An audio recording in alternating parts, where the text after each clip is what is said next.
L'encre du contrat de mariage était à peine sèche qu'Aygreko regarda Rémi et murmura « Tu crois que je ne suis rien sans toi ?» Il ne broncha pas. Il se contenta de se pencher en arrière et d'un sourire narquois. « C'est juste une question de business. On récolte ce que l'on récolte. C'est juste. » Elle regarda le journal.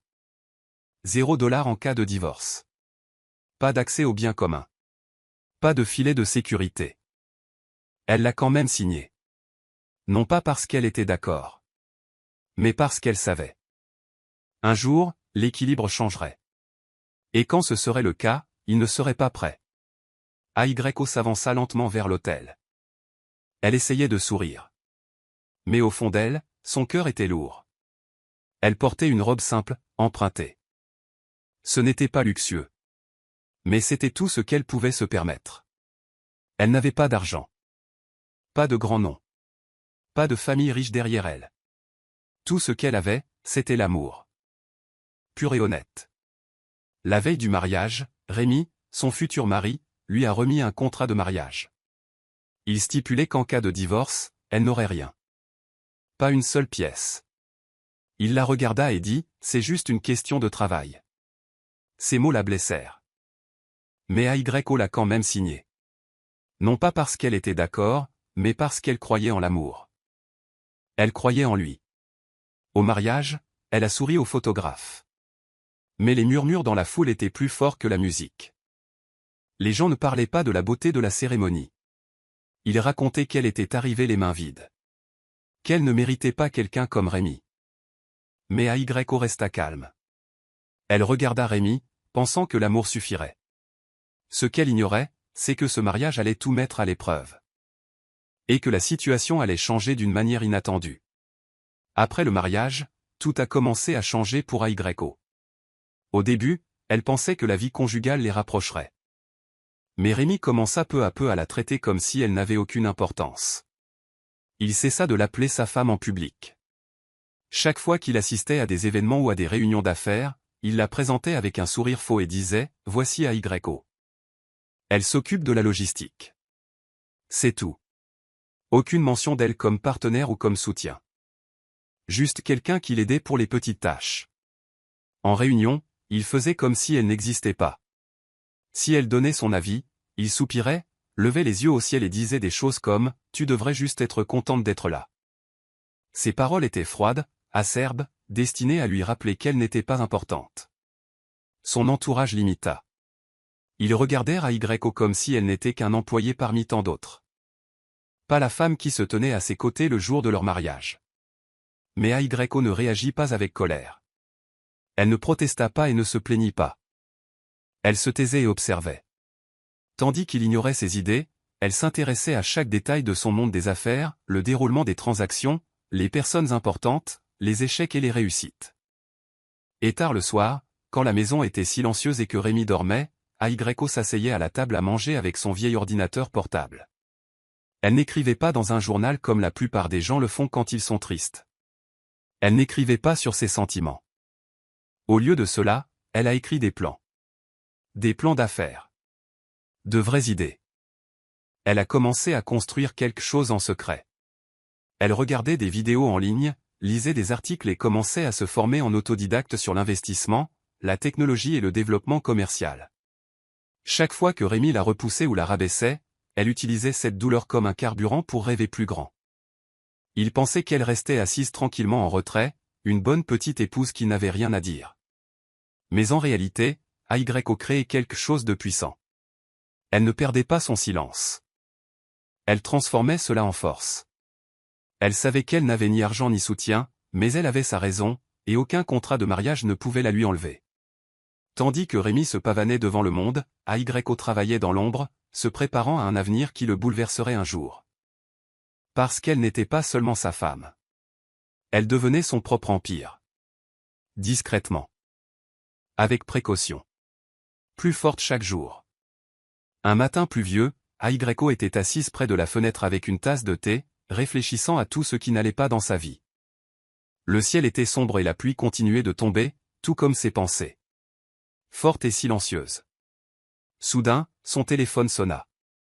Le numéro était inconnu. Elle a failli l'ignorer, pensant qu'il s'agissait d'un autre appel indésirable ou d'un argumentaire commercial.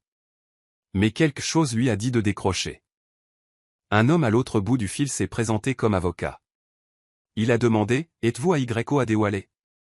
Elle a répondu oui, un peu perplexe. Puis il a dit quelque chose d'étrange. Un parent éloigné, Monsieur Amadi, était décédé. Aygreco marqua une pause. Ce nom lui semblait vaguement familier, mais elle ne le connaissait pas bien. Il était l'un de ces membres discrets de la famille dont personne ne parlait beaucoup. Un homme réservé, qui n'assistait ni au mariage ni aux fêtes familiales, et qui vivait loin. Elle essayait encore de se rappeler qui il était, lorsque l'avocat a lâché une bombe. Vous êtes l'unique héritier de la succession de Monsieur Amadi. Il a laissé derrière lui un trust offshore, évalué à 40 millions de dollars. Aygreco a gelé. Elle ne parlait pas. Elle ne pouvait pas. Un instant, elle pensa que c'était peut-être une erreur. C'était peut-être encore une arnaque.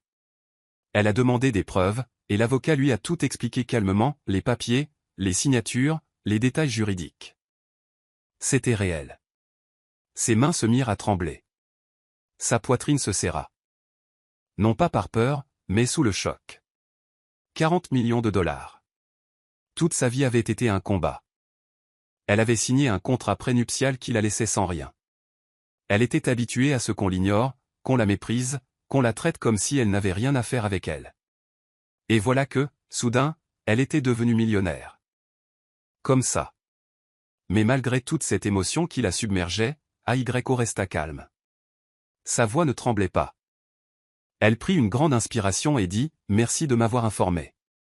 Je préfère garder ça confidentiel, pour l'instant. » Elle ne cria pas. Elle ne se précipita pas pour le dire à Rémi. Elle savait que ce n'était pas le cas. C'était son moment, et elle n'allait pas le gâcher. Elle voulait du temps pour réfléchir. Du temps pour planifier. Parce que pour la première fois de sa vie, le pouvoir était entre ses mains. Discrètement. Sans que personne ne le sache, elle était passée de la femme sans ressources à celle qui pouvait désormais tout construire. C'est à ce moment-là que tout a basculé. Pas seulement son compte en banque, mais aussi son nom, sa valeur et son avenir. Et personne ne l'avait vu venir. Après avoir appris l'héritage, Aygreco n'a pas changé d'avis. Elle n'a rien dit à Rémi. Elle n'a pas crié ni fêté. Elle n'a pas changé de vêtements ni de routine. Elle se levait toujours tôt, préparait le petit déjeuner, souriait à Rémi lorsqu'il entrait et l'embrassait comme si de rien n'était. Elle l'écoutait toujours parler de son travail, même lorsqu'il ne lui posait pas de questions sur le sien. Elle préparait toujours le dîner, faisait le ménage et jouait la femme discrète et bienveillante. Rémi n'avait aucune idée de ce qui avait changé. Il pensait toujours avoir le contrôle. Il croyait qu'Aygreco n'avait ni pouvoir, ni argent, ni choix. Il pensait qu'elle avait de la chance d'être avec lui, et Aygreco le laissa y croire. Elle ne protesta pas.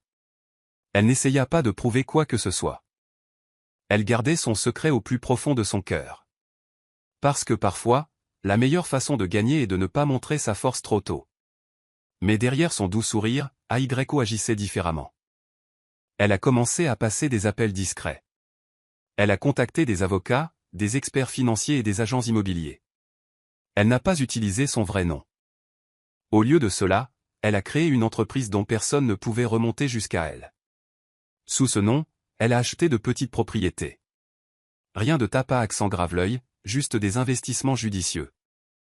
Une petite maison par-ci, un petit bâtiment par-là. Elle a appris à les gérer elle-même. Elle a aussi vu quelque chose qui manquait au monde de la technologie, quelque chose qu'elle pouvait améliorer. Elle a donc financé une start-up. Encore une fois, personne ne savait que c'était elle. Elle est restée en retrait, observant tout, apprenant, progressant. Tandis que Rémi la considérait encore comme sa femme, elle bâtissait peu à peu son propre empire commercial. Non pas par vengeance, ni pour frimer, mais pour créer son propre espace, sa propre table. Chaque fois que Rémi la regardait et lui disait « Tu devrais être reconnaissante », elle souriait. Car au fond d'elle-même, elle connaissait la vérité. Elle n'était plus la femme sans rien. Elle était la femme qui pouvait s'en aller à tout moment et voler de ses propres ailes. Mais elle ne s'éloigna pas encore. Non pas par faiblesse, mais par sagesse. Elle attendait le bon moment. AYO jouait à un jeu discret, qui exigeait patience, planification et force. Elle n'avait pas besoin de crier. Elle n'avait rien à prouver à personne. Elle construisait quelque chose de concret, lentement, discrètement et avec force. Et le moment venu, le monde verrait enfin ce qu'elle avait préparé depuis le début. Non pas avec fracas, mais avec des résultats. Car AYO savait que le vrai pouvoir ne se précipite pas. Il naît en silence. Les choses ont commencé à mal tourner pour Rémi. Son entreprise, qui semblait autrefois prospère et prospère, a commencé à s'effondrer. Un accord majeur sur lequel il comptait, une fusion avec une autre société, a complètement échoué. Les investisseurs se sont retirés. Les partenaires sont partis. L'argent a cessé de couler comme avant. Rémi était stressé, en colère et désorienté. Mais au lieu d'assumer ses responsabilités, il a commencé à blâmer tout le monde autour de lui. Au travail, il pointait du doigt son équipe. À la maison, sa frustration débordait. Il devint colérique, plus distant et plus insouciant dans ses paroles. Il agissait comme si AYO faisait partie du problème, comme si elle l'avait trahi d'une manière ou d'une autre. Il oublia qu'elle avait toujours été à ses côtés, même lorsqu'il la traitait mal. Un soir, ils s'assirent pour dîner. Le repas était silencieux et l'air était lourd. Rémi resta silencieux au début. Puis, soudain, il lança une phrase glaciale par-dessus la table. « Si tu avais été plus maligne avec l'argent, dit-il sans même lever les yeux, peut-être que nous ne serions pas en train de nous noyer. » AYO se figea un instant, sa cuillère à mi-chemin de sa bouche. Elle le regarda, non pas avec colère, mais en silence. Son visage ne changea pas, mais son esprit hurlait. Comment pouvait-il dire ça? L'homme qui lui avait fait signer un contrat de mariage, l'homme qui la traitait comme si elle n'avait aucune valeur, l'homme qui se croyait le seul intelligent dans la pièce, ignorait totalement que la femme assise en face de lui valait désormais 40 millions de dollars. Il ignorait totalement qu'elle avait déjà acheté plusieurs propriétés, que ses investissements progressaient tranquillement, qu'elle avait contribué au lancement d'une entreprise technologique déjà rentable. Il ignorait totalement qu'elle n'était plus seulement une épouse. Elle était une force silencieuse. Elle ne répondit pas à son insulte. Elle reprit simplement une bouchée de son repas et le laissa continuer à penser qu'elle était petite. Mais intérieurement, elle sentit quelque chose changer. Ni douleur, ni tristesse. De la puissance. Elle réalisa à quel point sa force lui était invisible et à quel point il était devenu aveugle à tout ce qui comptait. Il continuait à parler, rejetant toujours la faute sur les autres, toujours perdu dans son ego. Mais AYO ne l'entendait plus. Elle ne pensait qu'à ça, tu ne sais pas à qui tu parles. Tu n'imagines pas que tu dors aux côtés d'un millionnaire. Et le meilleur, c'est qu'elle n'avait pas besoin de le lui dire. Un jour, la vie le lui montrerait. D'une certaine manière, il n'oublierait jamais. La soirée était lumineuse, pleine de rires, de musique et de lumière clignotante. C'était un grand gala technologique et la salle était remplie d'entrepreneurs, d'investisseurs et de fondateurs prospères. Rémi entra fièrement, serrant des mains et faisant comme si tout allait bien, même si son entreprise peinait à prospérer en coulisses. AYO entra à ses côtés, habillée simplement, comme toujours. Personne ne la remarqua vraiment, comme d'habitude. Mais ce soir, quelque chose était différent. L'animateur s'est approché du micro et a fait une annonce spéciale. Un mystérieux donateur venait de donner 2 millions de dollars pour soutenir les femmes dans le secteur technologique. La foule était en effervescence. Les gens chuchotaient et tournaient la tête, essayant de deviner qui pouvait être le puissant donateur. Puis l'autre sourit et dit, « Veuillez accueillir la femme derrière ce don, AYO Adewale. » La pièce resta silencieuse pendant une seconde. Tous les regards se tournèrent. Le sourire de Rémi disparut. Il regarda AYO comme s'il la voyait pour la première fois. Elle s'avança calmement, se dirigea vers la scène et prit le micro d'une main ferme. Son visage était doux, mais son regard était puissant. Elle n'était pas nerveuse. Elle n'avait pas besoin de l'être. Elle regarda autour d'elle et dit avec une confiance calme à toutes les femmes à qui on avait dit qu'elles n'avaient rien apporté, « Construisez votre propre table. » Et soudain, la salle a explosé d'applaudissements. Les gens se sont levés. Certains avaient même les larmes aux yeux. Les appareils photo ont cliqué. Les téléphones ont enregistré. Tout le monde l'acclamait. Non pas parce qu'elle était riche, mais parce qu'elle était réelle. Puissante. Et enfin visible. Rémi resta figé sur sa chaise. Il n'applaudissait pas. Il ne clignait pas des yeux. Il resta assis là, sous le choc. Il avait passé des années à traiter EYO comme une moins que rien, à la traiter d'assistante, à se moquer de ses opinions, à ignorer sa valeur. Et maintenant, la même femme qu'il avait autrefois réduite au silence était célébrée par le monde entier. EYO ne le regarda pas directement. Elle n'en avait pas besoin. Son message l'avait déjà atteint plus fort que n'importe quel argument. Le masque était tombé. La vérité était éclatée. Elle n'était plus dans l'ombre. Elle se tenait dans sa propre lumière. Et elle était éclatante. Cette nuit-là a tout changé. Les gens la voyaient différemment. Et surtout, Rémi aussi. Mais à ce moment-là, il était trop tard. La femme qu'il n'avait jamais appréciée était devenue celle que tout le monde admirait. Et il ne pouvait rien y faire. Parce qu'elle ne s'était pas vengée. Elle s'était simplement levée. Silencieusement. Complètement. Et magnifiquement. À leur retour du gala, le silence était pesant. Rémi claqua la porte derrière eux. Son visage exprimait la colère. Mais au fond, c'était la peur. Tout ce qu'il croyait savoir avait changé en une nuit. La femme discrète qu'il avait ignorée, à qui il avait parlé avec condescendance et qu'il avait écartée venait de se révéler être une puissante millionnaire, devant toute la ville. Il se tourna vers EYO, la voix tremblante. « Depuis combien de temps me mens-tu » cria-t-il. « Depuis combien de temps fais-tu semblant » EYO ne répondit pas. Elle se tenait calmement, les mains à ses côtés, et le regardait fixement. Sa voix était douce mais forte. « Je ne me cachais pas, dit-elle. Tu ne regardais juste pas, » Rémi cligna des yeux. Il ne savait pas quoi dire. Pendant des années, il avait été persuadé qu'elle était faible, persuadé qu'elle avait besoin de lui, persuadé qu'elle ne pourrait survivre sans son nom et son argent. Et maintenant, il réalisait qu'elle l'avait dépassé depuis longtemps. Pas seulement en richesse, mais aussi en sagesse, en force et en grâce. J'essayais de te protéger, dit-il, essayant d'expliquer. Je ne voulais simplement pas tout risquer. EYO haussa un sourcil, pas en colère, juste fatigué. Tu veux dire que tu ne voulais pas partager, répondit-elle doucement. Il se rapprocha d'elle, presque suppliant. Oublions le contrat de mariage. On n'en a plus besoin. On peut tout recommencer. EYO le regarda, non pas avec haine, mais avec quelque chose d'encore plus fort. De la clarté. Elle se souvint de la veille de leur mariage, comment il lui avait fait signer ce papier sans même lui demander ce qu'elle ressentait. Elle se souvint qu'il lui avait dit que ce n'était que des affaires, qu'il lui donnait l'impression de n'avoir rien à apporter. Elle prit une grande inspiration et lui répondit avec la même force tranquille qu'elle avait toujours portée. Le contrat de mariage, dit-elle, c'était ton idée. Le visage de Rémi s'assombrit. Le poids de ses choix le frappa comme une vague. Il ne pouvait plus revenir en arrière. Il ne pouvait effacer les années où il l'avait traitée comme si elle n'avait aucune importance. Et maintenant qu'elle était enfin en son pouvoir, il voulait réécrire le passé.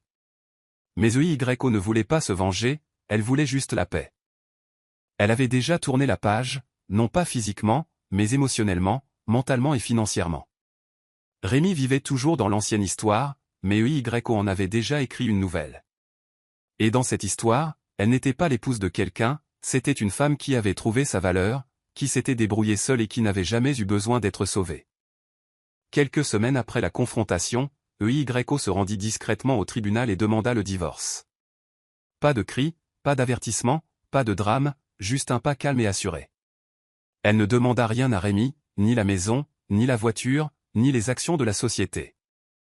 Elle n'a même pas demandé la chose qu'elle l'avait aidé à construire. Elle a simplement signé les papiers et est partie. Rémi était sous le choc. Il s'attendait à une bagarre. Il pensait qu'elle argumenterait ou tenterait de lui prendre quelque chose, voire d'utiliser sa nouvelle fortune pour le détruire. Mais EYO n'en fit rien. Elle ne voulait pas se venger. Elle ne voulait rien prouver. Elle avait déjà gagné d'une manière plus grande que l'argent ou l'orgueil. Elle s'était trouvée, et cela lui suffisait. Lorsque la nouvelle éclata, l'histoire se répandit comme une traînée de poudre. Les médias s'en emparèrent et titrèrent « Une femme millionnaire s'en va sans un sou » et « La tempête silencieuse qui partit sans un mot ». Les gens étaient stupéfaits. Son histoire a fait le buzz sur les réseaux sociaux. Tout le monde voulait en savoir plus sur cette femme qui était restée silencieuse si longtemps, pour finalement s'en aller avec grâce et force. Mais EYO se fichait du bruit. Elle n'accordait pas d'interview. Elle ne s'expliquait pas en ligne. Elle n'avait pas besoin de l'approbation du monde. Elle était enfin libérée d'un mariage qui l'avait autrefois réduite à l'état de petite personne, d'un homme qui ne la voyait pas à sa juste valeur, et d'une vie où elle devait cacher sa propre lumière. Elle fit ses bagages simplement et sortit de la maison avec une simple petite valise. Pas de larmes. Pas de regrets. Juste la paix. Elle laissa derrière elle tout ce qui ne lui servait plus, y compris la version d'elle-même qui croyait devoir se contenter de moins. Rémi, quant à lui, resta silencieux. L'homme qui autrefois contrôlait tout était désormais assis seul dans une grande maison vide. Il a essayé de la contacter.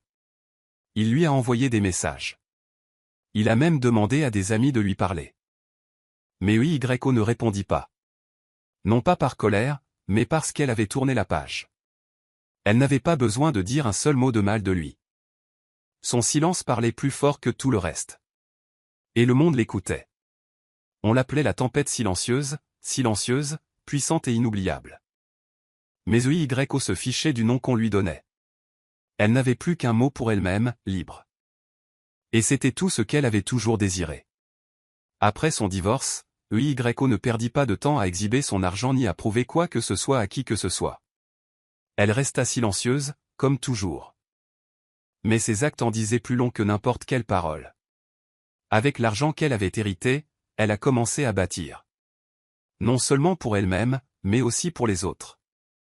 Elle se souvenait de ce que cela faisait d'être ignorée, d'être perçue comme quelqu'un qui n'apportait rien. Elle a donc décidé de changer cela pour les autres femmes. Elle a créé des bourses pour les jeunes filles qui souhaitaient étudier la technologie, le commerce ou l'ingénierie, mais qui n'avaient pas les moyens.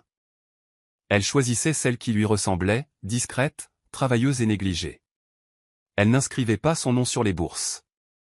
Les filles n'ont même jamais su qui était derrière leur deuxième chance. Mais elles l'ont senti. Et elles l'ont bien utilisé. Ensuite, EYO a commencé à investir dans des petites entreprises dirigées par des femmes. Elle écoutait leurs idées, leur accordait des financements et les aidait à se développer. Certaines de ces femmes avaient été rejetées par les banques, ignorées par les investisseurs ou moquées lors des réunions. Mais EYO croyait en elle, tout comme elle avait autrefois souhaité que quelqu'un croie en elle.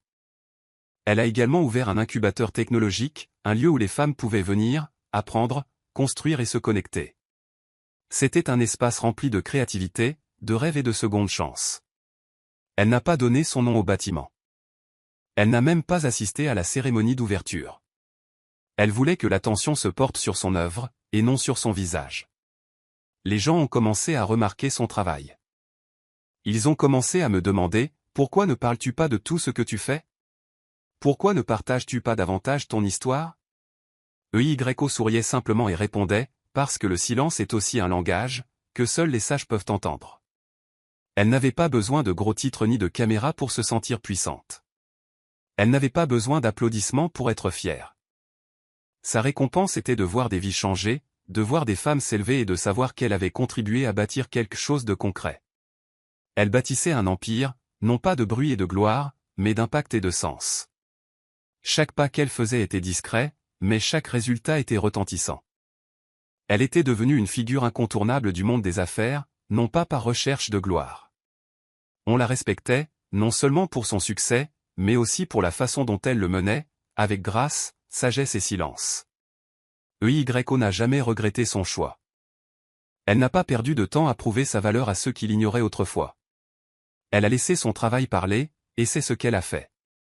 Dans chaque vie qu'elle a touchée, dans chaque femme qu'elle a élevée, et dans chaque rêve qu'elle a rendu possible, sans jamais avoir besoin de crier. Maintenant, chaque fois que Rémi est à une fête ou à un événement professionnel, il dit aux gens « J'étais marié avec elle », espérant que ça impressionnera quelqu'un. Il cite le nom de EYO, comme s'il le liait encore à sa réussite. Mais les gens ne réagissent pas comme ils l'espèrent. Ils hochent poliment la tête et passent leur chemin. Car en vérité, personne ne s'en soucie. EYO est devenu un nom à part entière, un nom puissant. Elle fait la une des magazines, donne des interviews sur le leadership, l'autonomisation et les affaires.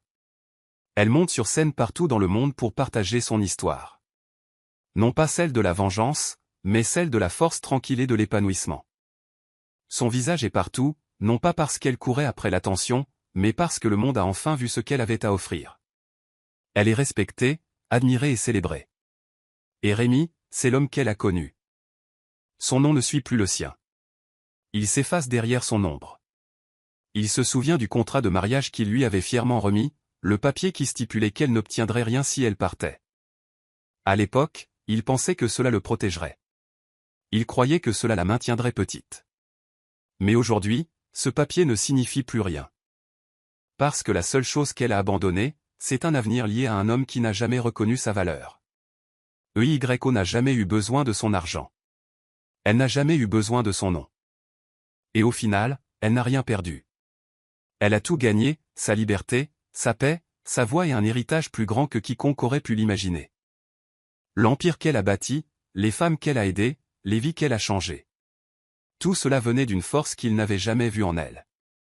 Il n'avait pas seulement perdu une épouse. Il a perdu un avenir qui aurait pu être plus radieux avec elle à ses côtés.